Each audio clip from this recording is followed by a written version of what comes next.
आमर ये जो टीवी चैनल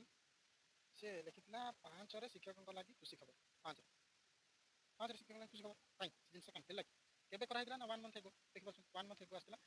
1.2 लाख व्यू ये नहीं यूट्यूब रे नहीं आ कथाटा वर्तमान कौन होची ना कथा वर्तमान टोटाली भाबे से 5 रे किछ हलान से 5 रे कौन डिस्कशन हला ना टीचर रिगार्डिंग किछ हला नाही जे प्राथमिक शिक्षक गोदावरीश महापात्र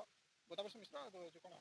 आदर्श स्कूल हबा हो हला ठीक अछि भलो कथा किंतु शिक्षकों लगी खुशी खबर कहीं 5 रे किछ शिक्षकों लगी खुशी खबर आसले नाही जो कथा कहते 5 रे कोन नियुक्ति हेबो से कथा वर्तमान जाई फेर 3 सप्ताह गला माने डेट किछ देले नाही 3 सप्ताह फेर करे 3 आगामी 3 सप्ताह मध्य शिक्षक नियुक्ति हो ता माने ये जो आपण न्यूज कले यहा सिंपली जो 16,000 पिला जति तार एस्पिरेंट होछथि जति आशाई जति अछि जति फॉर्म जो माने अप्लाई करछथि सेमानक सह आपण खेली तांको भावा बेग को नै सीधा सीधा भाषा आपण जदि सीएम रे आपण जदि डायरेक्ट कांटेक्ट नाही तो सीएम सहित न्यूज जदि आपण काढी पर नाहंती सठिक न्यूज सीएम रे जदि